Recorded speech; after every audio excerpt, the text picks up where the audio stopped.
Welcome to the Thursday show, everybody. It is time to begin our start or sit for Fantasy Week 7. AFC home games plus a couple of NFC ones today. A lot more NFC than AFC home games this week. I'm Adam Azer, Dave Richard, Jamie Eisenberg, Heath Cummings. They're all here. Who's going to win tonight, guys? I got a weird feeling the Broncos win. How you like them apples? America will win. Heath? Another good Thursday night game then. Hopefully. Big game for us in our telethon league because almost my entire team is Chiefs and Broncos. Ooh. Starting both Broncos running backs, Patrick Mahomes, Tyreek Hill, and Travis Kelce. So we will know. 3-3 score would not be good for you. Yeah. No, high-scoring game tonight. Oh, yeah. Sorry. It sounded like you were going to keep saying the high-scoring game tonight. Sky is blue. Yeah, I agree. Yankees 7, Astros 6. High-scoring game tonight, and America will win. You feel confident? No, of course I don't feel confident. You can't feel confident facing the Astros. They're really good. You're at home. So I know, and I'm gonna be at the game, so I'm pretty excited. Oh, cool. Yeah. So I got some stats to know for the games that we're previewing today, like Robbie Anderson's terrible history against the Patriots, what Tyler Boyd has not had the entire season, a stat about Will Fuller, who's always a questionable start, a stat about Josh Jacobs, as we'll try to look at the Oakland Green Bay game. But I do want to talk a little bit of trade with Dave and Jamie, since they don't get to participate in the Wednesday trade show. Let's take a look at the most traded players in CBS Sports leagues. You can go to the roster trends in your league page. Odell Beckham is number 1, Stefon Diggs number 2, Juju 3, and Hopkins 4. Your top 4 most traded players are wide receivers: Beckham, Diggs, Juju Smith-Schuster, and Hopkins. And a reminder, Beckham, he's got a bye this week, and then he faces the teams that currently rank 3, 2, and 1 in fantasy points allowed to wide receivers. New England, Denver, Buffalo, 2 of those games on the road. So what are your reactions to specifically Beckham, but Beckham, Diggs, Juju, and Hopkins at the top of this most traded list? I mean, you're buying low on those guys with the hope that they become who they are. And people are selling high on Stefon Diggs after a 3-touchdown game. Are these good ideas? Well, I mean, if you're getting them cheap enough, absolutely. You know, if you're able to, somewhat steal them from, like at this point, you would trade Diggs for probably Beckham and Hopkins for sure. And Juju's a toss-up just because of the quarterback situation. But, I mean, if you could turn Stefon Diggs into Odell Beckham or DeAndre Hopkins, I would do that in a heartbeat. I would, too. I think Diggs and Juju's really close. I think it's interesting if that's the trade that you make at this point. I don't know if Juju can put up the numbers that I'm going to change that. He's not going to put up the numbers that we intended for him to get when you drafted him. Can he be a number 2 receiver the rest of the way? I think he can. I think he can. Essentially, the quarterback situation hurts him, and the targets hurt him. The targets we've been complaining about for Stefon Diggs is basically where Juju's ceiling is going to be. 6-7 targets a week. Yeah. And the quarterback situation is better for him. Yeah, and the timing's really good to get DeAndre Hopkins on the cheap. Or at least cheaper than it would have cost you on draft day. Okay, and then Heath, I see Matt Breida 5, Melvin Gordon 6. Let me ask you this. You look at Beckham, Juju, and Hopkins. How many of them would you prefer over Melvin Gordon rest of season? All of them. Okay, well, we're really pretty scared about Melvin Gordon then. Yeah, they can't block anybody. He's sharing, and they're throwing a lot. So it's a bad situation, and he hasn't looked special so far. So it's a bad situation all the way around. So, Heath, what do you make of, we got Joe Mixon on here. We got Matt Breida in the top 12. Sony Michel and Marlon Mack. Actually, if I could steer the conversation toward this group of running backs, Sony Michel, Marlon Mack, and then, Derrick Henry's not on this top 12, and neither is Mark Ingram. But these running backs that are, surviving on touchdowns in some cases, not catching a lot of passes. We saw with Derrick Henry how bad of a week you can have when you're not involved in the passing game. He had that last week. So, what do you think about selling high on running backs who are thriving right now, but basically because of touchdowns and don't catch passes? Yeah, I mostly am behind that idea, especially when it comes to guys like Michelle and Henry. Marlon Mack, I'm a little bit indifferent on because I think he's going to be in a better situation. I don't think his touches are going anywhere. I'm a little bit worried when Rex Burkhead's healthy. What happens to Sony Michel's volume? I also think it depends on what your running back situation is. If you're thin at running back, I don't think you can afford to trade these guys unless you're getting a running back you can start and return. But let me tell you where Derrick Henry has finished since his first 2 weeks were great. Since then, in non-PPR, his better format, he hasn't been higher than RB16 in his last 4 games. In PPR, he hasn't been higher than RB22 in his last 4 games. I think you may have missed your chance to sell on Derrick Henry, but I think we're seeing you don't catch passes, you don't get those extra yards, even 70 yards and a touchdown. I mean, it's not like an amazing week. It's not necessarily winning you weeks. So you have an RB2, just put it that way, in non-PPR with him. And that's pretty much all I wanted to say about the most traded list. Dave and Jamie, I don't know if there are any other guys. Dave, for some reason, rejected a perfectly reasonable trade offer that I made to him yesterday, and he turned it down and accepted a worse trade offer that Heath made to him. Who was the running back that you offered me? I offered you Royce Freeman for Darren Waller. You said no, and I took Devin Singletary. Yeah, that was mean. You like Singletary better than Freeman? I do. Yeah, I do. I would take Freeman. After this week, I will trade you Darren Waller for Royce Freeman at him. And then I turn Devin Singletary into Royce Freeman, and I'll feel better about it. Nice. Fine. You know what? We could talk about that for sure. Okay. Anything else, guys? Any trades you want to talk about? Jamie, Dave? No, I made 2 trades this week. I traded in a keeper league Devin Singletary for Carson Wentz because I had Jameis and there was nothing good on waivers. So I didn't like giving up Singletary as a keeper, but I get to keep Wentz if I so choose. Good. I'm glad you brought up Wentz. I'm sorry to interrupt, but that is a great guy to bring up because we were so worried about his schedule, right? Beginning with last week in Minnesota, and he just had this like 5 straight games of tough matchups. Well, he came through looking pretty good. I mean, 24 fantasy points against Minnesota. Should we reevaluate the fears we had about Wentz? I think so. I think now we've seen 2 tough matchups on the road against Green Bay and Minnesota, and he's performed very well. And the hope would be is that he gets another weapon coming back in Deshaun Jackson soon. So that should change things. I don't like Jason Peters being banged up. That's not a good sign because, part of the reason why he's playing well is he's not getting touched. So with these teams that he's facing with these, good pass rushes is that he's getting protection. Certainly the Green Bay game. I haven't seen the Minnesota game yet. I'll watch that tomorrow. But, my guess is he probably didn't get hit a lot. And so that's been a big key for him. So if he can stay healthy, he's going to, I think, still be very serviceable and the chance to be great. And so like the setup for him this week against another tough matchup. But I think as we may find out, the Dallas defense isn't as formidable as maybe the schedule showed us early in the season. Sure. All right. So just a few things to promote. Remember, we got this new podcast with David Sampson. It is called Nothing Personal, and it's going to be awesome. And you can get it on your afternoon commute Monday through Friday. It's a fresh perspective on what's really happening in sports. So David Sampson is a former executive. He was the president of the Miami Marlins. I've spoken to him many times on the Fantasy Baseball Today show, and he's just so insightful. He has great stories. He's very honest about his successes, his failures, and it's going to be a great, great show. So check it out. Subscribe to the Nothing Personal with David Sampson podcast, and you can get that, again, 5 days a week. Sampson, by the way, is Samson. Saturday, of course, is our mailbag, so send in your questions at fantasyfootball@cbsi.com or on Apple Podcasts when you leave us a review. It's a great way to get your question answered. Our Facebook giveaway, you still have time. Your best draft day decision this year, best draft day decision. And, of course, that's on Facebook, Fantasy Football Today. On Fantasy Football, our Saturday night radio show. It's me and Dave this week, right? Yeah, baby. Because it's Jamie's birthday this weekend. Ah! You going to call in so we can sing happy birthday to you? Yeah, sure. Be the first thing I do.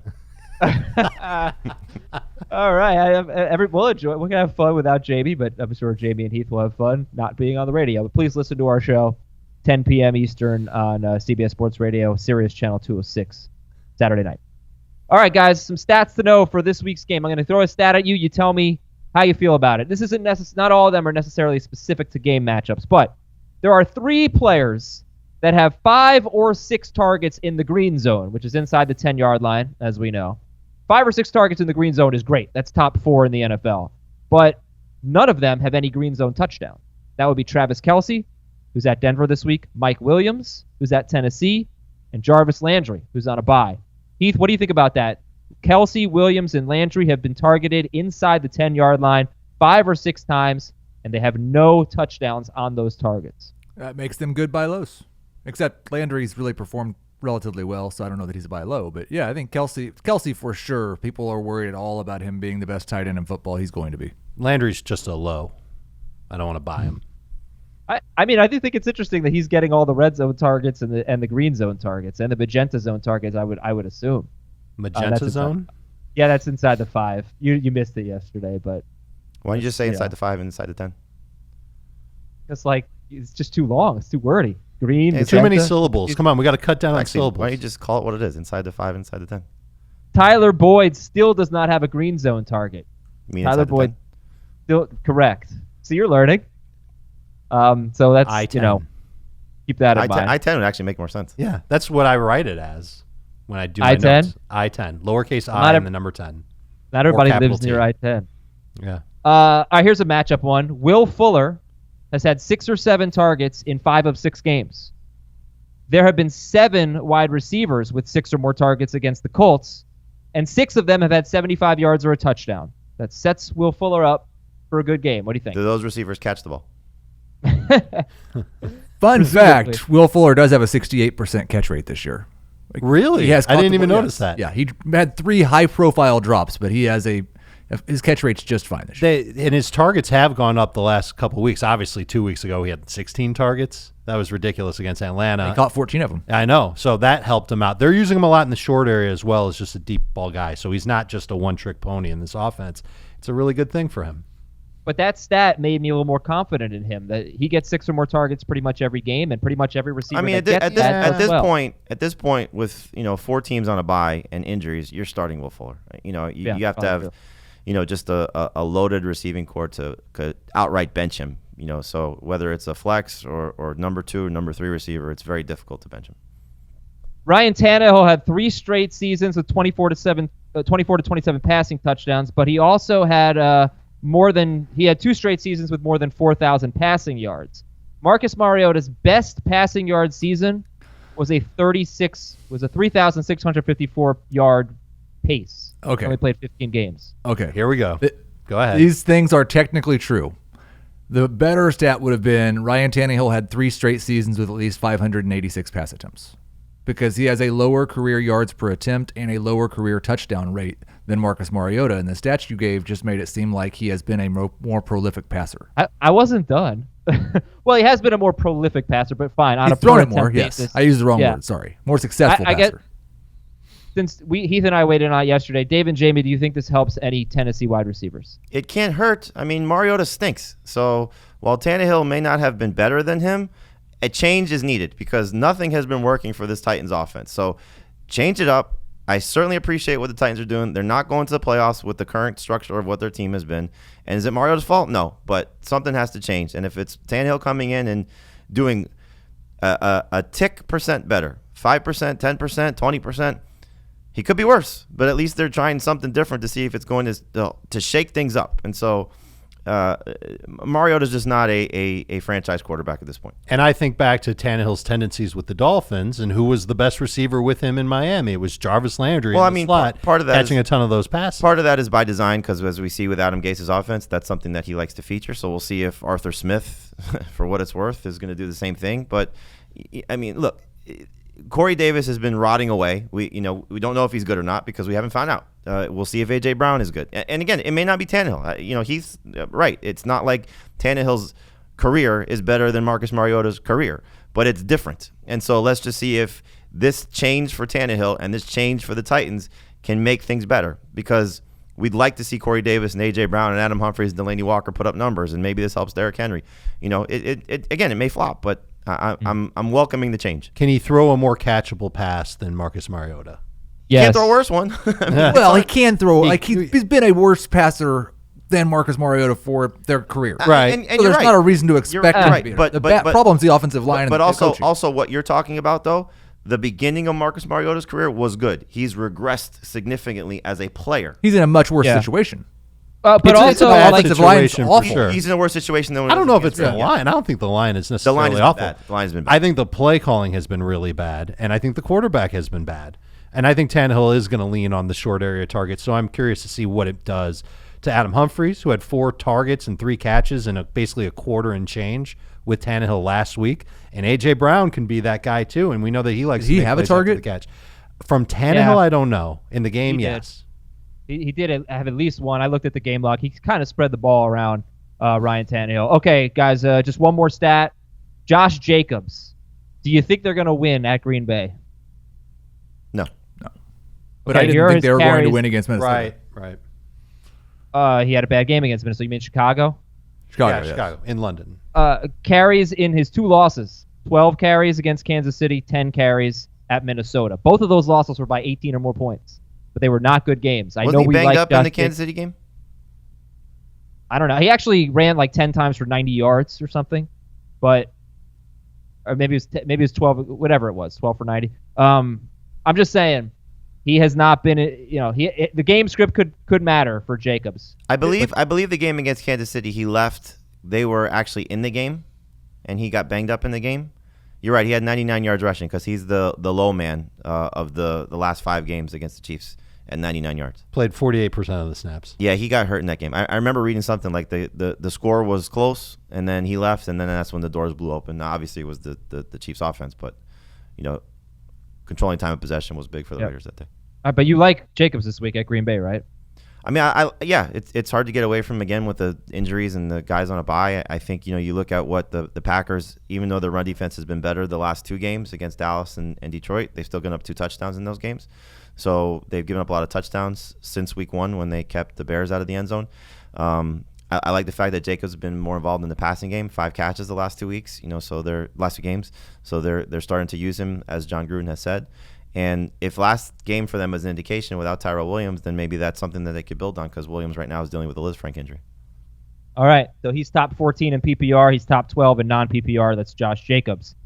All right, guys, let's get our game time. Tully time, player of the week presented by Tullamore Dew. Dave, Jamie, and Heath are going to select a player. Going to have a big game or, just a surprisingly good game. Doesn't have to be a massive performance here in Fantasy Week 7. Heath, why don't you kick it off? Who's someone you really like this week? I'll go with Royce Freeman tonight against Kansas City Chiefs. He has at least 15 touches in 3 of his last 4 games. 15 touches, plenty against this Chiefs defense. They cannot stop anyone on the ground. They're on short week on the road after playing, 90 snaps? We're going to call it 90 snaps. We can't figure out what the exact number is against unless the we go back Texans. and count. I think he gets his first touchdown. I think he gets over 80 yards, and he's a top 20 running back this week. Wow. All right, Dave, who's your Tully time player of the week? Let's go with Alan Lazard of the Green Bay Packers. I'm expecting Geronimo Allison and Devontae Adams to not play. It's the Raiders secondary. I think it's exploitable. I think Aaron Rodgers wants this guy to play more. Certainly threw at him like he wanted him on the field last week. I'm going to double down on Lazard and say that he can get you at least 10 in a PPR league. If you're really stuck at flex, you can turn to him. They may not have anybody. What do you mean? They're all hurt. Yeah, MVS didn't practice either. Oh, that's true. So Lazard could be like the number 1 guy by default. By the way, that helps Josh Jacobs. I mean, that certainly helps theory, the Raiders. Yes. Yeah, I don't think the Packers blow them out. So, yes, Jacobs should still be in the game. And Jamie, it's game time. I'll go. I have 3 Bills as the start of the week in Josh Allen, John Brown, and Frank Gore. But I'll go with the 4th member of the Bills offense with Devin Singletary coming back. I think, figure 10 to 12 touches. I don't expect him to have much more. I don't know what you projected him for, Heath, or not, but I'm going to guess it's probably around there. Right. We saw him in the first 2 weeks of the season with, less than 10 touches in those 2 games. He left the second game, 11 or more PPR points, and it's the Dolphins. So anybody playing against Miami is in play. Like, I would start him over David Montgomery. I would start him over Joe Mixon. I'd start him over Melvin Gordon this week. Yeah, I've got him at 10 touches, 12 PPR points. Yep. That's Devin Singletary. Mm-hmm. But you'd rather start Gore? I would. I just think you're talking 15, 16 carries for him, in a game that they should win relatively easily. So Gore is the safer of the 2. I would not be surprised if Singletary has a bigger game, but floor versus ceiling here, I think the floor is safer for Gore. I don't know if you saw my very thought-provoking tweet that in a non-PPR league, I really want to start Frank Gore and Carlos Hyde against the Colts over Alvin Kamara at the Bears. Well, it may be easy for you because it doesn't seem like Kamara's going to play. Right. I know, but if he does play, I'm almost hoping he doesn't play so I don't have to make that decision. But I could see Gore. Hyde's a little bit more tricky, but Gore, look, you're making a bet against the matchup, and the matchup's certainly easy. Well, you can think Plus about that kind of stuff. Revenge game. Exactly. Yeah. Both running backs. Put Frank Gore in your homecoming FanDuel lineup. Devin. Sorry. Now you can put Frank Gore in your FanDuel lineup. That's okay. Don't get stuck with a lineup that you're going to regret. Don't get stuck with the lineup that I have in my Fantasy Football Today League, where I have Saquon Barkley and Todd Gurley. I don't have to deal with that in FanDuel. I can get any player I want. You get a budget. You get the players that fit your budget. You're going to get a loaded lineup. It's going to be awesome. And you get to test your wits against other players, other fantasy players who, love fantasy football. But you listen to this podcast, you're going to have a leg up. And since you listen to this podcast, you have 2 awesome offers. First of all, sign up now at FanDuel.com/FFT. Make a $20 deposit and get $20 in total bonus. You're going to get $5 in site credit every week for 4 weeks. That's at FanDuel.com/FFT. The other thing you should do is go to FanDuel.com/league/FFT and join our contest. About 600 people a week. It's $5 to enter. So again, if you make that first deposit on FanDuel, you get $5 a week. FanDuel.com/league/FFT. So we want to play against you. It's like being in the podcast league every week. FanDuel.com/FFT. That's the first place you go. You make your deposit of $20. You get $20 in site credit for $5 for 4 weeks. Or just download the FanDuel app. Let's go through the news and notes. Ryan Fitzpatrick's going to start for Miami. Buffalo is our number 1 DST this week. Mitchell Trubisky is questionable but trending in the right direction. Saquon Barkley practiced in full, so he should play. Devin Singletary, same thing. Alvin Kamara may not play. But would you trust Latavius Murray at Chicago? Number 2 running back. It's the I think we should start calling it the Wayne Gallman theory. Volume. You're just hoping for a lot of touches in still a competent offense, and we'll find out if this Bears defense without Akeem Hicks is just as good. But look, the thing that you liked about Alvin Kamara, which Latavius Murray is not going to do the same level, is the catches. And so he's going to be probably, what would you say, 5-6 catches? Yeah. If he's the starter there. So whatever he does, total yards, and hopefully falls in the end zone. I think that's kind of what you're looking for. Like, I'd start him again. I'll use the same guys. I'd start him over Mixon. I'd start him over Montgomery. I'd start him over Melvin Gordon. 3 guys that you clearly drafted and had high hopes for. And that's if Kamara's out. So yes. Let's go to the Rams. Dave, do we think Todd Gurley is going to play? And Darrell Henderson is only owned in 38% of leagues. Both Gurley and Brown are dinged up. Yeah, let's see how things move on this week before we make any hard and fast judgments. But it sounds like Malcolm Brown's ankle injury could be fairly significant. And Gurley is starting to work his way back. I wonder if they're actually rushing him because of Brown not being ready to go. Just keep an eye on the practice reports. There's a lot in flux. I made the move in one of my leagues to get Henderson off the waiver wire as soon as I could. I dropped Chase Edmonds for him, and I don't know if that's going to be smart or not. Johnson didn't practice on Wednesday with him. I know, that's why. I think it's smart, but maybe I'll have the chance to make that move back. Like, if I find out that Gurley ends up practicing and it looks good for him, I'm dropping Henderson in a second to go get Edmonds back on my bench. Oh, although, look, Henderson's in a situation where 2 running backs are banged up, so it's not the worst idea. But again, 38% owned. There's a chance Darrell Henderson wins you this week at Atlanta, so somebody to keep an eye on. Rashad Penny expected to play this week, and Chris Thompson has turf toe, so I'm assuming we don't expect him to play against San Francisco. No. Wide receivers. No, they added a running back. Okay. Sammy Watkins is out. Amari Cooper missed practice. Not looking great for Sunday night. Let's play the do you expect game. Christian Kirk at the Giants. No. Not as of now. Marquise Brown at Seattle. Trending in the right direction. Deshaun Jackson at Dallas. No. Not yet. Josh Gordon and Philip Dorsett. No and yes. It looks like Dorsett's got a real good shot to play. Please pick him up. Will A.J. Green return? When will A.J. Green return? Maybe next week? I'd say next week is probably safe. Okay. He has a bye after that, so maybe after the bye, but it's probably not going to be this week for A.J. Green. Tyrell Williams still dealing with a foot injury. Not looking great for Tyrell, right? No, right. It could be extended absence. It's plantar fasciitis. And Devontae Adams, Marquez Valdez-Scantling, and Geronimo Allison are all dealing with injuries. So we'll have to preview that. I mean, the Raiders are really bad against wide receivers. They're really bad against the passing game. Mm-hmm. You could have, and that's why Dave said Allen Lazard. So, they signed a receiver, so it's not good. They signed Ryan Grant. Ryan Grant, yeah. Don't just ignore the Packers wide receivers. Tight ends, Chris Herndon's week to week. Evan Ingram is questionable, but we think he'll play, right, Evan Ingram? Yeah. Backs in full. Top 3 tight end. And Packers tight end Jay Sternberger. He's a rookie. He's on IR. He's eligible to play in week 9. We could talk about that a little later in the season, but maybe in a deeper league. Who knows? Sure. Offensive line stuff. Jets could be without their left tackle, Kelvin Beachum. Bengals could get Cordy Glenn, their left tackle, back. Dwayne Brown could miss his second straight game for the Seahawks. Didn't really matter for Russell Wilson last week. And Oakland left tackle Trent Brown's been accused of domestic violence, so we'll see how that plays out. Other news, trying to see. Oh, the Eagles secondary is getting healthier. Jalen Mills and Ronald Darby practiced. Jason Peters is banged up too. Right, on the offensive line. Thank you. Rashad Breeland for Kansas City may not play. So Flacco, I have to start Flacco in a league. He's got a chance. You might actually feel good about that because there's no Chris Jones. There's no Rashad Breeland. There's no Kendall Fuller. In my FanDuel showdown, I'm playing him tonight. Yeah, okay. And Atlanta cornerback Desmond Trufant missed practice. He missed last week's game. They got torched. So come on, Jared Goff. Come on. I'm starting you again. Don't let me down. He's going to go off this week. You can't spell go off without going. Start, sit, or yeah, that's right. That might be the funniest thing thing you've ever said. Zone right now. Thank you. Appreciate that. Waiver Hub is the funniest thing I've ever said. Start, sit, or flex at best. Actually, the funniest thing you ever did was when I said, Adam, look to your right, and you look to your left. And not just like quickly, you did it slowly. You did like a slow turn to your left. And you said, oh, wait, I just turned to my left, didn't I? Because I was looking in the camera, and the camera is like a mirror. You know, it's reflect. So it's like the right is left, and that was. Well, if you're looking in the camera, you wouldn't be seeing yourself.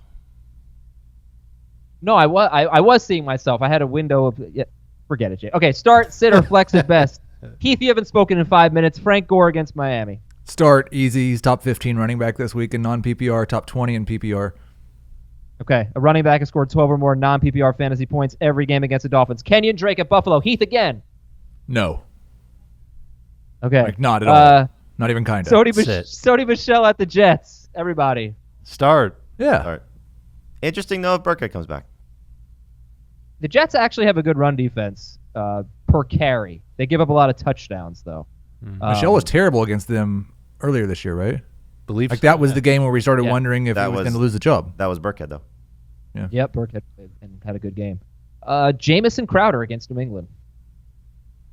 Sit. I'll start him in PPR. Flex at best. Oh, we got all three there. Melvin Gordon at Tennessee. Sit. Flex at best. Austin forgetting Eckler about an at entire Tennessee. category. Yeah, you guys are. Austin Eckler at Tennessee. I mean, technically, all these guys could be flex at best. It's kind of a weird thing. No, Frank Gore's a start. Well, I'm you saying named the category. You named the segment, Jamie. Remember, this used to be Startometer, and you said, why don't we change it to start, sit, or flex at best? This is you. Start Eckler in PPR. Flex at best and none. I'm going to give him a 6 on the Startometer. Aaron Rodgers against Oakland. Do it. Flex at best. There you go. He's a low-end starter. Trending towards a sit. Yes, he's outside my top 12. I'd start Minshew over him. He might be outside my top 12 soon. Start Ethan. By the way, as Chris Towers pointed out on our Monday show, Melvin Gordon actually ran more routes than Austin Eckler. So careful there with the... Yeah. Congratulations, it's Melvin. What a mess. What a mess in the Chargers' backfield. I don't have them very far apart. Neither do I. And they're not going to get very far because that offensive line is just awful for them. They can't get anywhere between the tackles. They're not going to golf. Game. They're not going to golf. They're not going to golf. Let's preview the games. Houston at Indianapolis. That of the game. I already gave it about Will Fuller. Wide receivers with 6 or more targets do well against the Colts. God, you're lazy. Deshaun Watson is awesome. He's 3rd, 2nd, and 6th for Heath, but I think there are like 6 quarterbacks that are just bonkers this week, right? I mean, in terms of Ryan Murray's Jamie's rankings, Ryan Murray, Watson, Mahomes, Wilson, Jackson, the pretty hot top 6. That Mahomes guy stinks. How about Carlos Hyde? Carlos Hyde, yeah, he's been good 2 weeks in a row. Dave, you called him a winner on Sunday. And the Colts allow 4.7 yards per carry to running backs, but not a lot of points to running backs necessarily. What do you think about Hyde this week? I think he's got a chance to get you 10 non-PPR. I think that would be close to his ceiling in non-PPR. We've seen this Colts run defense actually play. They played okay statistically last week, but they didn't really get tested against the Chiefs on the ground. Now, through the air, it's a different story. Damian Williams caught a touchdown. Or no, that was 2 weeks ago. They didn't allow a touchdown against the Chiefs. I'm sorry, I messed up my opponents. Bottom line is this: they're getting Darius Leonard back. I think that helps them, and I'm not convinced that the Colts are going to try and do something different than what they did against the Chiefs in their last game. This is where I was going with it: is that defensively they had a good game plan to slow down the Chiefs. I wonder if they do the exact same thing to slow down the Texans. And Houston likes giving him the football. It's just a matter of will he get those 15-plus carries, and will he score? He's scored in 3 of his last 4 games. This is one like I struggle with. Like, I'd start Royce Freeman over him. Yep. Mm-hmm. I'd start Devin Singletary over him. And Start Jamal Williams. Jamal that Williams one really over him surprised me with Devin Singletary because, like, you don't know what his role is going to be. We're just guessing about his role. Yeah, I prefer Hyde to Singletary, but just barely. I'll take Singletary and PPR. I was going PPR. I'm sorry. Right, non-PPR Hyde's PPR, better. it's closer just because there's more touchdown potential with Carlos Hyde. But, Right. I mean, look, we've seen him stink. You know, there was that stretch of games after he had the first 2 games for Houston. I think it was like weeks 3, 4, and 5. He wasn't good. You know, so he had a one game in there where he scored a touchdown, but the yards were terrible. So, you know, it's just a matter of how this game will sort of flow. But he's their primary guy. He's the most likely to fall into the end zone. You know, we've seen at least, you know, a few games ago where he had the 4 catches for 6 yards. They will try and throw him the ball from time to time. I just think that there's a limited ceiling with him. Okay, who's a better flex, Carlos Hyde or Will Fuller? Fuller, easy. DeAndre Hopkins, he was great against the Colts He's better than last year. Carlos Hyde, too. Caught a touchdown in both games. So obviously we're going to start Hopkins, and if he doesn't do well, we can freak out about him on Sunday night, but start Hopkins. Darren Fells is interesting. He's top 12 in non-PPR. He's top 13 in PPR, and he's had 69 yards or a touchdown in 3 of 4 games. Darren Fells is only 24% owned. And boy, the Colts really stink against tight ends. They allow the 3rd most fantasy points to tight ends. So are there any But they've been good ones, though. They've been really good ones. They that have beat them up. Yeah, they faced Henry, they faced Walker, they faced Hooper, they faced Waller and Kelce and Moreau, for what that's worth. But are there any tight ends that people typically start that you would start Darren Fells over? You prefer Darren Fells to these guys? Over Hawkinson, over Graham, over the 2 guys that he's playing against, over Delaney Walker. I agree Over Jared with Cook, too. Most of those. I would still start Hawkinson, but yeah, other than that. I'll go back to, we have Evan Washburn, our CBS Sports NFL reporter, does sidelines for CBS. He comes. Am I going to have to start doing that, like the drink water when we mention Evan Washburn? No. I don't have any water today, unfortunately. No. But he was on our show on Monday, and he was at this game between the Texans and the Chiefs, and he said, in the meetings with Bill O'Brien that they want to keep their tight ends involved and continue to get them going, and it's hurting Hopkins. It's something to keep an eye on. Now this could be an Akins week. That's what worries me. We've seen that from time to time that Akins has been better than Fells, but I think just if you watch the 2 of them play, like Fells is just a big dude, and he's another one of those former basketball players that is playing in the NFL. Here's one for you. Drink. Pete Prisco will always say every time he sees a 6'5" power forward in college basketball that guy should go try out for the NFL. And not to go on a tangent, but Pete once upon a time used to cover college basketball for us in the off season. I did that as well. We used to cover all the NCAA regional matchups. And Pete did a Kent State game, and he saw Antonio Gates just sitting there, and he knew that he played college football. And he said, you should give up basketball and go play in the NFL. And Pete, every time he sees Antonio Gates, says, when you sending me my check?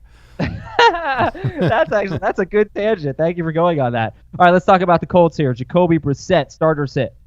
Yeah, I'll start him. I am close to starting him over Aaron Rodgers. Yeah, I'm there. I'd start him over Rivers. I start him over Rivers and Stafford. I agree. Look, the matchup says that he's got to throw, and I trust the Colts coaching staff to give him those opportunities. I know Marlon Mack's been good. It's funny you say that, though, because they kind of go against what conventional says because of how their team is. Like, I don't think they let the opponent dictate what they want to do. I think they kind of dictate their own sort of pace and schedule. Interesting. Yeah, Houston's run defense was awful in week 1. It's been better since. Not great against LaShawn McCoy last week, but, the Kansas City running backs didn't really run that much. Not great, or it was great? No, against McCoy in particular, no, it wasn't great, but he only had 8 carries. Well, I'm just saying, but like Alvin Kamara, so Fournette, the Chargers, the Panthers, the Falcons, they allowed 3.4 yards per carry to those running backs. Boy, this is right, this and is you can't really judge funky. them on last week's game because the Chiefs ran the ball 9 times with their running backs. 9 times. 9 times. So look, they're going to try and get Marlon Mack touches, and I think he can be fine. Mack. He'll be fine. Must start. Yeah. Yes, must start. Yeah, the thing about Brissett is it's either going to be one of 2 things. He's going to have a Russell Wilson game like we saw earlier in the season where he's not throwing the ball a lot, but he's being productive in those attempts. or it's going to be like the Raiders game where they're down a lot and he's throwing. So I don't see this as they're coming out and saying Jacoby Brissett is throwing 40 times and that's the way we're trying to beat the Texans. I just don't see that happening for Frank Reich and this team. Okay, T.Y. Hilton start. Nobody else for the. Mhm. Yes. Oh my gosh. Yes. Keep an eye on that on FanDuel. Eric Ebron and Doyle sit. Texans have been very good against tight ends. They did well against Hooper. They did well against Kelce. And the DSTs are outside of the top 12. And that's going to do it for this game. Let me just ask you, who do you think is going to be better this week, T.Y. Hilton or DeAndre Hopkins? Hilton. Hilton. Hilton and non-Hopkins and PPR. Take a break here. When we come back, Baltimore at Seattle. Baltimore, the second highest scoring team in football. That's usually it means a This good is going to game be for a Russell fun game. Wilson. Yeah, this is Oh, going to yeah. be a fun one. All right, we'll talk about it right after this.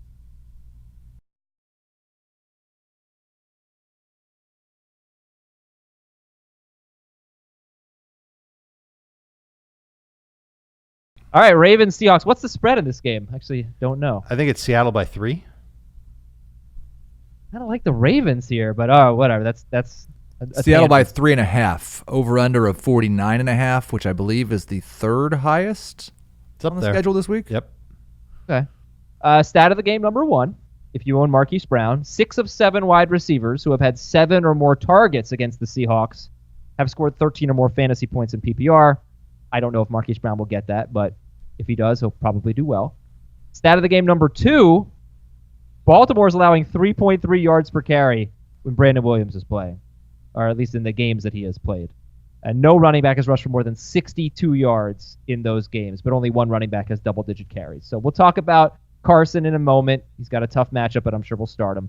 Lamar Jackson is a top 6 quarterback. He's in that group. How do you feel about Mark Ingram this week? How would you compare him to Marlon Mack? Worse. Prefer Mac. Same. Okay, but you do like Ingram. You guys have him. How top can you get 15 in away? non-PPR. How can you get away from Yeah. starting him? It's just Right. one of those things where, the yards haven't exactly been great, but the touchdown potential's there, and you're talking maybe 2-3 catches. So, I would say it's a floor of 15 touches. And so the hope would be, Right. he just finds the end zone. I don't think he's going for 100 and a touchdown in this game unless he just happens to break one. So here's a great Ingram stat. He leads the NFL in magenta zone carries inside the 5-yard line. He has 8 of them.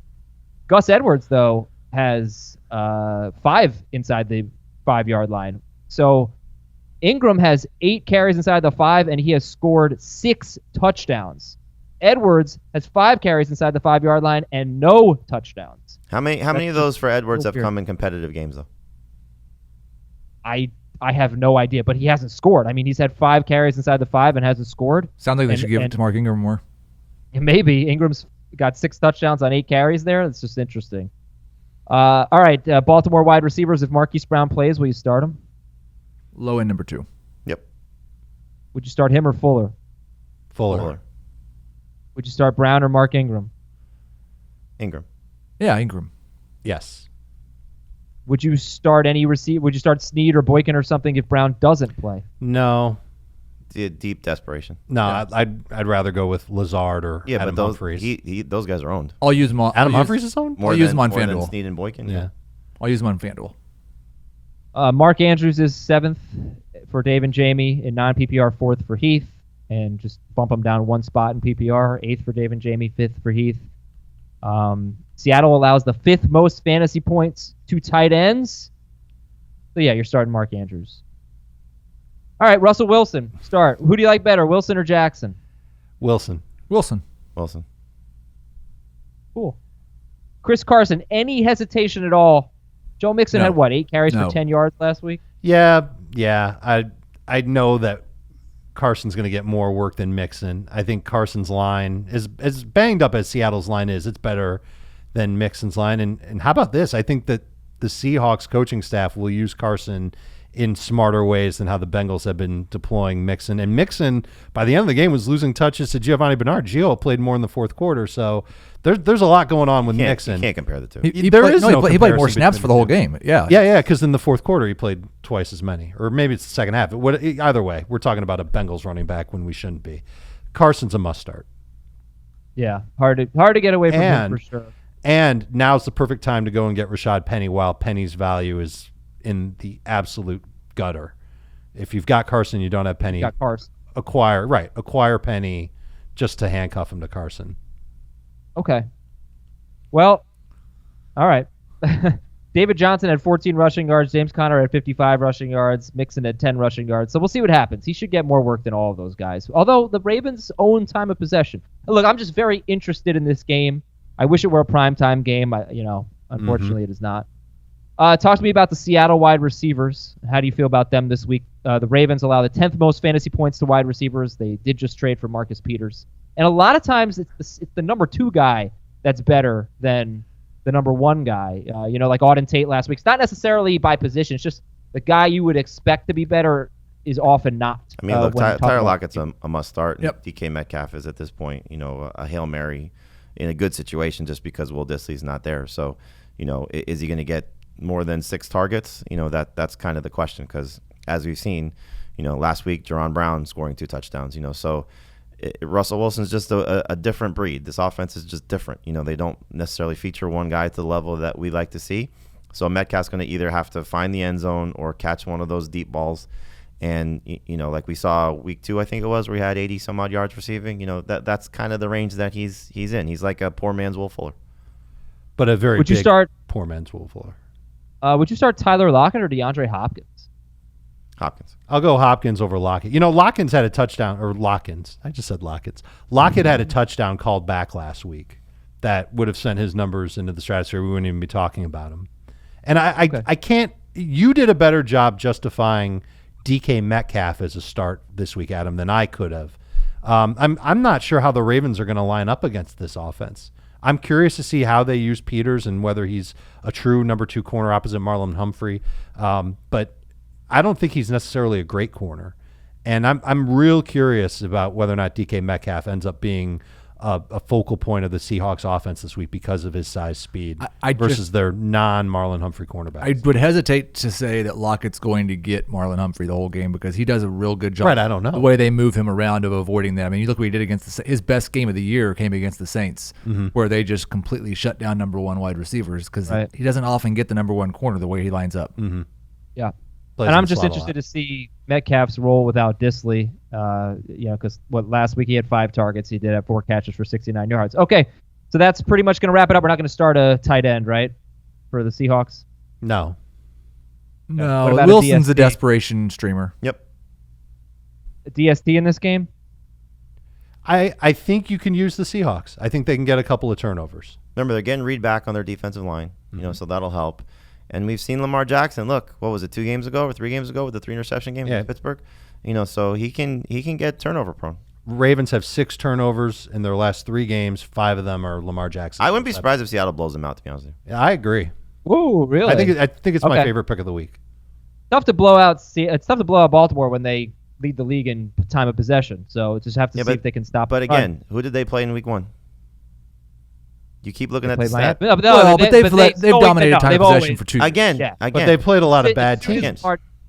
Lamar Jackson, as soon as he took over last year, I'm not disagreeing with you. But when you factor that in, you got to look at who they're playing. Seattle's not far behind. No, you don't. Not with Baltimore. They are the king. Keith, am I right on this? They are the kings of time of possession. You are right. I agree with you. But again, thank you, Heath.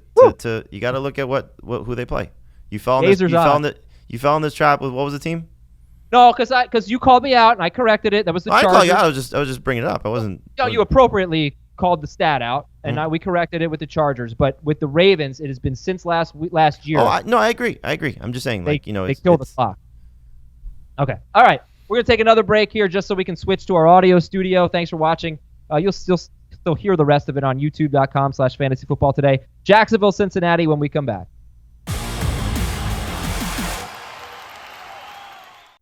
Good news, everyone, for you Futurama fans. Todd Gurley is trending toward playing, as we found out during our little break there. Now we'll get to Jacksonville at Cincinnati. Your stat of the game. Every quarterback to face the Bengals has scored at least 19 fantasy points in 6-point per passing touchdown leagues. But Jimmy Garoppolo is the only one to score more than 21 without a rushing touchdown. Do you think Gardner Minshew will be in that 20-ish range? Low 20-ish, yes. All right. I'm debating Minshew versus Dak Prescott. which sounds kind of silly, but the Bengals are going to be without their top two corners. They're already a bad pass defense to begin with. And I don't believe Carlos Dunlap is expected to play, so that's their best pass rusher. The matchups don't get any easier than this for Minshew, who just had some miscommunications with his receivers last week. I think Chark bounces back. I think Minshew can play well, but I think Leonard Fournette might be the number one running back in fantasy this week because the matchup on the ground is even better than it is through the air. Cincinnati is terrible at slowing down the run. You could just stop the terrible. Heath, they're just terrible. Well, Heath, isn't it crazy to make Leonard Fournette number one? No, not at all. I have him ranked number one in both formats. So there you go. I agree with Dave. I don't think he might be. I think he is. Yeah. So that's the thing. I mean, teams just don't pass the ball on the Bengals. They've seen the second fewest pass attempts, the third fewest pass attempts in the NFL, but they allow the fifth highest yards per attempt. And again, they are banged up. As Dave mentioned, they see the second most rush attempts in the NFL. So obviously, Leonard Fournette is set up for a huge game. He's a great DFS play. Okay. So for Jacksonville, Gardner Minshew. Dave says he's debating Minshew or Dak. Jamie, who would you start Minshew over? I'd start him over Rodgers. I would start him over Stafford. I'd start him over Rivers. I would start him over Kirk Cousins. Okay. You know what? The name that stood out to me the most on that list of who I wouldn't do that with is Cousins. I think Cousins keeps it going against the Lions. That's tomorrow. Heath, DJ Chark. How do you feel about him this week? The Bengals, going into this game, they allow the fourth fewest fantasy points to wide receivers. I just think that's almost entirely a volume thing. The thing you love about DJ Chark is he can make one play to make your week. I'm starting DJ Chark. Must start. Top Without 12. Drake or Patrick in there, must start. Okay.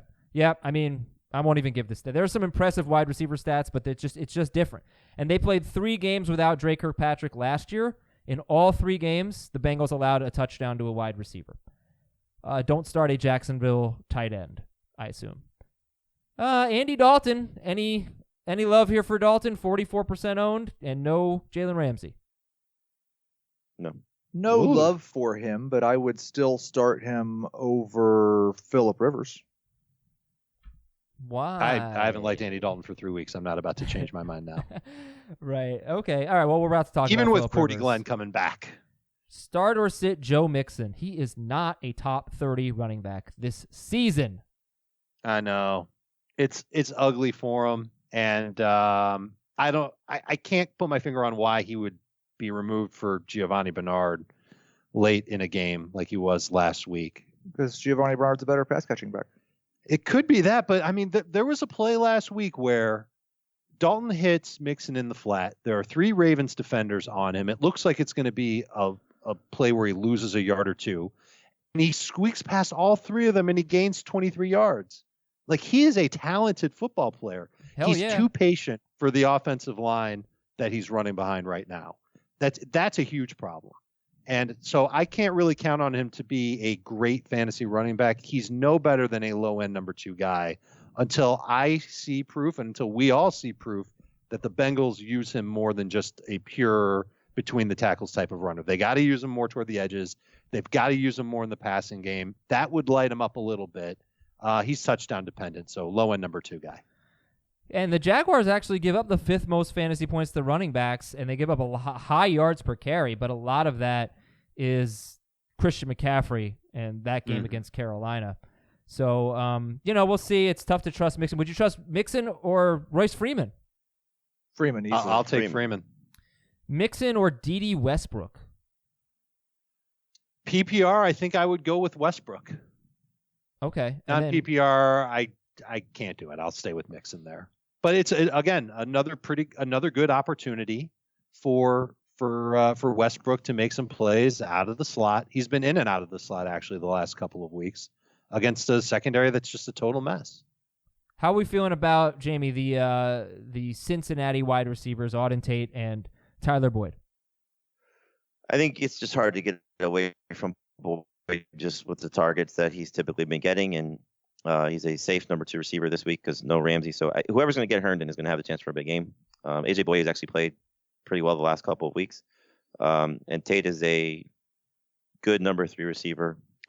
Last week was impressive, but will he do that consistently? So I think they're not far apart. I would take still Boyd over Tate. I would too. I would imagine Boye will go on Tate, and Tate has a huge size advantage over everybody, but certainly over Boye. I'll still take Boyd in that matchup. So how would you rank the wide receivers in the game? Chark 1? Boyd, Chark, Tate. Chark, Waite, Boyd, Tate, Westbrook. Heath, you still like Boyd better? Yeah. Heath? Yes. Why?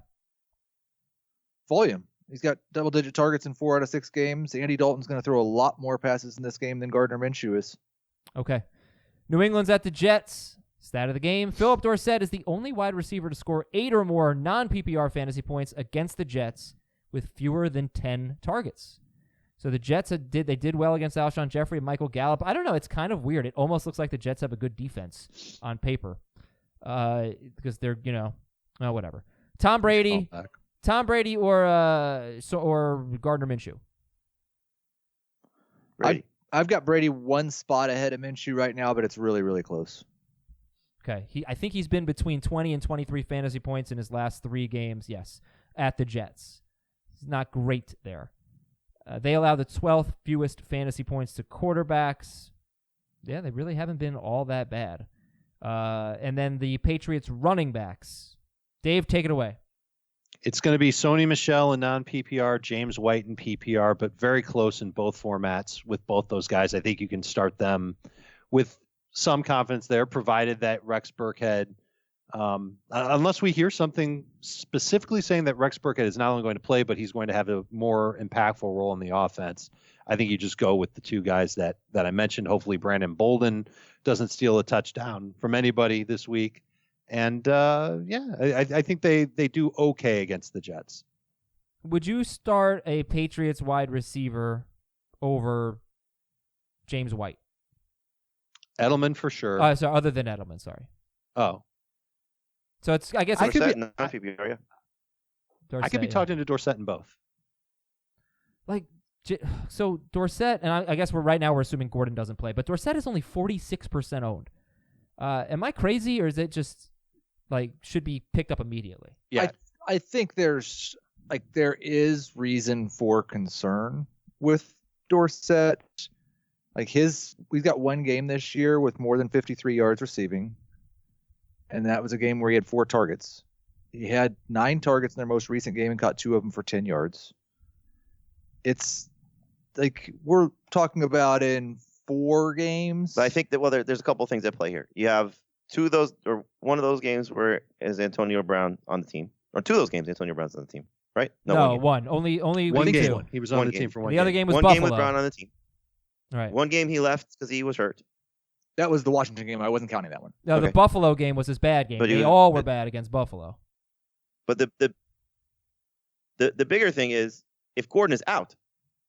Yeah, who's going to be that guy on the outside? That's the thing. And it's a great matchup. Right. Well, you know what? Even if you don't want to start him, I just think he's worth adding at 46% owned. I was kind of waiting to see, and I missed the boat on this because it's another analyst league where he was out there. I have a really loaded receiving core, but I was going to drop Tyrell Williams to pick up Dorsett, and I somebody beat me to it last night because he ran through waivers and didn't happen, and now I regret it because of Williams maybe missing some time. But I think he's someone you just want to see. I'll use the same phrase. It's a discovery game. You don't have to start him, but if he goes off and Gordon's out for multiple weeks, plus on top of the fact that Gordon's been bad, yeah, Tom Brady likes him. And I just want to give this last stat about the Jets against the run. If you're thinking about Michel and White, the Jets allowed the 5th lowest yards per carry, 3.64 yards per carry to running backs. But they're 18th in fantasy points allowed because they give up the 5th most rushing touchdowns to running backs and the 7th most receiving yards per game. So, that helps James White. So that's just something to keep in mind. And with the Jets, are we starting anyone? Do we like anyone in this game? Oh, start Le'Veon Bell. I want to play him in daily. He was terrible against the Patriots in week 3. Yeah, that was without a semblance of a passing game. True. It's tough to get behind him there. But now with Sam Darnold's back, apparently everything's going to be fixed and rosy again for the Jets. You're going to start Le'Veon Bell. I don't mind Crowder in a PPR. I think he can be a very good flex. But would you start Philip Lindsay over Le'Veon Bell? Yes. Yes. Yeah. Would you start Sony Michel or James White over Le'Veon Bell? No. No. Would you start Jamison Crowder or Philip Dorsett? Dorsett. I'll take Crowder in PPR. Yeah, I'll take Crowder and PPR. All right, tomorrow we'll probably have an update on Josh Gordon, and we'll kind of put that scenario out there. Patriots DST, their top 4. Start them. Chargers at Titans. Stat of the game. Titans allow the 7th or 8th fewest points to quarterbacks, running backs, and wide receivers, but the 8th most points to tight ends. That has been their weakness so far. You guys are really getting away from Phillip Rivers. He's 4th in the NFL in passing yards, and he also feels like a completely impossible to predict quarterback to me, just throughout his career. But Okay. like recent history, like I don't know if matchups really matter that much for Phillip Rivers. Like he's Rivers, he's fine. Maybe I'm in the minority in thinking that. Well, I think like we've talked, like 18th or 19th is the very end of the quarterbacks that are fine. Fine's the right word for it. He might score 17 or 18 fantasy points and finish there. It's a low-paced game most likely, a low-scoring game without a lot of touchdowns, and his offensive line is playing terrible right now, and there's just no reason to. There's plenty of other quarterbacks to start. I mean, that's the whole thing right there is Well the said. offensive line. It's been such a huge problem for them the last 2 games, not just the last one. And I think Tennessee's defense can handle it. I think they can definitely impact Rivers, force him to throw quick passes, and then just play a lot of zone so that they don't get beat deep. I don't even know how often. Listen, Mike Williams, for whatever reason, is getting a ton of deep shots, longer passes, and they're trying to make it work with him, and he still can't find the end zone. I'm not feeling great about Rivers this week. Guys like Cousins, Daniel Jones, Gardner Minshew, they're all ahead of him. Cool. All right, so how would you compare the Chargers running backs to the Patriots running backs? I'd rather have the Patriots. Almost universally. Yeah. It's Maybe something. Eckler over Michelle and PPR. Last week really freaked people out over Eckler too, because he It should. he didn't get a lot of catches. And he doesn't get a lot of carries. So what is he now? He's a pass catching running back. I'm trying to figure out what they're thinking. Like They love Melvin why Gordon. Are they That's what they're thinking. Well, and Hunter Henry came back last week. fine, True. but like Well, Melvin Gordon still ran more routes than Austin Eckler. Most how of the- how do you let that happen? Because Melvin Most of Gordon's the big awesome. increase we saw last year in Phillip Rivers throwing to running backs came because they did not have a tight end on the roster that they wanted to throw the football to. I Mhm. think it could be Right. bad when you have 2 running backs that are running routes, and he's going to throw 20% of his passes to the tight end. Sure. And you've got Keenan Allen and you've got Mike Allen who's dominating targets. Mike Seems like a Williams. bad situation for both Eckler and Gordon. And Henry has been, at least last week, obviously, was that dump off guy on a lot of the targets that he had from Phillip Rivers. A lot of short stuff. Now he had some good post routes downfield too, and I'm excited about Hunter Henry, and that's why he's a top 5 tight end easily.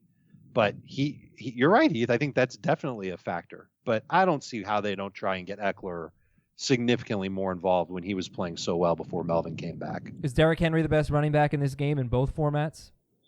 Yes. The answer is yes. Titans should lean on him? Absolutely. Yeah. Absolutely. They should, and they'll try to. I don't know how dominant he'll be, but I wouldn't be nervous about starting Derrick Henry this week. This could be a 2-touchdown game for him. Yep. Okay. There's some stats to back that up, but I won't give them because we're starting them. And let's talk about some other players. Keenan Allen and Mike Williams. Like, are we confident in them? Confidence is the wrong word, but you're starting Keenan Allen most likely. He didn't he take to social media to complain about his targets? I did not see that. I think the wheel could squeak, Okay. but it's I not hope an so. easy matchup for him. So, like, who are some guys that you'd start over Keenan Allen? Like, Larry Fitzgerald has a great matchup. Michael Gallup. Are these guys you'd start over Keenan Allen? Larry Boyd, Gallup, Char. I mean, Sutton. what does Yeah, Boyd you're, have to do? You're to, lower on Keenan Allen than I am, but Yeah, I'm not starting Boyd over him. They're basically the same type of guy. What does Boyd have to do to lose your confidence, Heath? Like, he's just not playing that well. He's not doing enough. He was so bad Like, last the week. week before last, he scored 25. Yeah, fantasy against points. Arizona. So most people are going to start Keenan Allen, but you know there are some guys you could throw in there ahead of him. And Hunter Henry's top 5. He's 8th for Heath. Let's go to Tennessee. Is there anyone other than Derrick Henry you're starting? Good. Okay. No. Great. What about Delaney Walker? Low end option. I'm so unimpressed with what his numbers have been that I would be willing to take a chance on Jason Witten ahead of him. I'd much prefer Witten, but I actually kind of like Witten this week. I'd start Darren Fells over Delaney. Okay, don't start the Yeah, I don't know about that. Tennessee's DST is top 10, and so are the Chargers, actually. Both top 10 DSTs, as we expect a low-scoring game. 2 games left, Oakland at Green Bay. Stat of the game, Oakland is terrible against wide receivers and tight ends, but actually good against running backs. If we look at the Packers here, our last game is Bills-Dolphins, so I'm going to ask you, would you start Aaron Rodgers or Josh Allen this week? Josh Allen. Josh Allen. I currently have Rodgers one spot ahead of Allen, and I'm very much close to changing it. And where are we on Minshew versus Rodgers? I think, Jamie, you said you might move Minshew ahead. I already have. Okay. Heath and Dave, Minshew and Rodgers? Yeah, currently Rodgers over Minshew for me. Yep. Okay. Yeah, I mean, look, he's got nobody to throw to here, but it is a good matchup. What do you think about Aaron Jones and Jamal Williams? Surprisingly, the Raiders' run defense has been solid. Start them both. I would start them both I would consider them both number 2 fantasy running backs. Yep. Like ahead of the Chargers guys. For sure. Yeah. And the Chiefs. How about the Royce Freemans? I'd start Jones over Freeman, Freeman over Williams. I think I'd start both Packers over Freeman. How about the Devontae Freemans? Devontae over both of them. I'd start the Packers. You hate Devontae Freeman? I don't hate him. Hate's a strong word. All right, so tell me, general thoughts on Green Bay wide receivers. Well, who are they? Well, that's the thing. If he plays, start him. If he plays, sit, whatever. If Devontae Adams plays, count your blessings. I think Valdez-Scantling would be the best of the group, just on a hope. But it may be Lazard. Look, at this point, what you've been saying about Dorsett, it almost applies to Lazard just based on default. He should be added across the board, because if this is a multi-week absence for Allison with the concussion or with Valdez-Scantling with his knee or ankle, then the number 1 receiver for Aaron Rodgers, while it might not be Jordy Nelson or Devontae Adams or Randall Cobb or the historically good ones, he's still the number 1 receiver for Aaron Rodgers, and that would make him at least the number 3 receiver. So he's a tall dude, he's a strong dude, he's not necessarily a fast dude, so he may profile closer to Auden Tate, and I think he'll end up being a starting outside receiver. And just what you gathered from what you heard last week, Rodgers likes him. Rodgers likes throwing to him. So Adam, and that's enough for me. That's enough for me. Evan Washburn or Pete Prisco? No, Prisco. Okay. So Pete, because he was drafted by Jacksonville, Lazard was, and Pete said I don't think he was drafted. I think he was unsigned after the draft. Wasn't he going back and forth on that on the show? Yep. Yeah, I don't think Pete was sure. So I was going by what Pete said. Anyway, he was with the Jaguars, and Pete thought that they should have made him move tight end. So, he maybe end up being, when everybody's healthy, sort of a hybrid type player for him, like a Robert Tonyan. Right. All right. So he may have some, I don't know, long-standing ability to stick around as a member of this receiving corps, but I also wouldn't rule out in deeper leagues Kumaro, because if everybody's out, he'll play more too. Yeah. And he has a higher ceiling in terms of what he can get to, I think, than Lazard. Lazard was just kind of by default. The bottom line is they don't have a top 25 wide receiver this week. So let's. What about Jimmy Graham? All right, I know Jimmy Graham has been awful. I can't do it. Don't say that. I the mean, matchup's great. Look, yeah, they suck against tight ends. So somebody's gonna have to. Mercedes Lewis. Somebody's gonna have to get targets. Graham got an end zone target last week. I know he dropped it. You can't. He had 2 end zone targets. He dropped one, another one. It bounced off his chest. This is a good test in matchup versus player, because the matchup is great. The player is not right now. And you're right, Adam. The targets will be there for him. I don't think it's, they're going to all of a sudden say, okay, he's been struggling. They don't have anybody else. Right. Right. But so it's just a matter of what your fantasy roster looks like comparatively to what the Packers decide to do. How much? So it would not surprise me at all if Jimmy Graham scores and plays well in this game. How much confidence do they have in him? They don't have a choice. They do have a choice. They've got they still, even last week, he got 5 targets. That was the 3rd most he's seen in any game this year. His catches go 3-0-0-6-3-2. Yeah. It's one game with more than 3 catches. Okay, and then with the Raiders, we're not starting Carr. It doesn't look like Tyrell Williams is going to play, so I can't imagine we're starting a Raiders wide receiver. If there was one that's a flyer, who would it be? Say Jones. Okay. And Josh Jacobs, do we like him better than Aaron Jones? Yes. Yeah. And that's it. Darren Waller is pretty much a must start, right? Oh, Better- God. Definitely. Given the tight end position? Better in PPR than non-PPR, This but is it's not an easy not- matchup. yeah, I it's a believe the tough Packers matchup. allow the fewest fantasy points to Fifth fewest. Fifth fewest? Yeah. And they have faced Ertz, they faced Witten, they faced Hawkinson. Goddard actually caught a touchdown, but they were good last year against tight ends, and they're good this year. Miami at Buffalo. I already gave this stat, but a running back has scored 12 or more PPR, non-PPR points every game against Miami. So let's keep it going, Frank Gore. Sit all Dolphins, start all Bills? Gotta go by. Wait, works for me.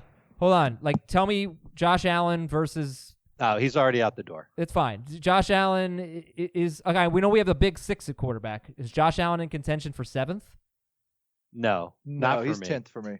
And Okay. he's 12th for me. So he's behind, like, Goff, right? I have him ahead of Golf. Oh, really? I've got Goff significantly ahead of him. Tom Brady or Josh... I am erasing what I saw from Jared Goff from my mind last week. Tom Brady or Last Josh week or Allen? this season. Last week it has been erased. I don't even know what happened. Their I know offensive this week he line plays happened. Atlanta. I'll take the upside with him over Allen. Brady or Allen? Brady. How much work is Allen. Allen going to have to do? Well, he we runs. talked about this before. Right. I think we've talked about it this week with Josh Allen. I don't know how much work Tom Brady's going to have to do. With all that said, the Dolphins do allow the most fantasy points to running backs and quarterbacks. Yeah. Okay. So that's it. And Josh Allen's kind of a running Oh, back. John Brown. Yes, he is. John Brown. I like him this week. Start him. The Dolphins secondary is terrible. They can't put a pass rush on the quarterback. top I think what? he can make a big play or two. He's top what? 15. 25. Cole Beasley Did you say sleeper? 15, Heath? Woo! Is Cole Beasley a sleeper this week? Yes. In PPR, yeah. Wouldn't use him in non-PPR. Lazard or Beasley? I think I'll go with Lazard. I'll go with Beasley and PPR as long as MVS plays. Okay. And then Dawson Knox. Dave and Jamie have him top 14. Heath has him Yeah. outside the top 20. I like his potential long term. Like if I had to say that there's a sleeper tight end that everybody should put on their team, he might be it. But a lot of people don't have the roster space to go and add Dawson Knox and wait for something to happen. It could be this week, but I'm excited about him long term that he could develop into something. I'm just going to sing the punch out music because it sounds like na na na na na na na na na na na na na na na na.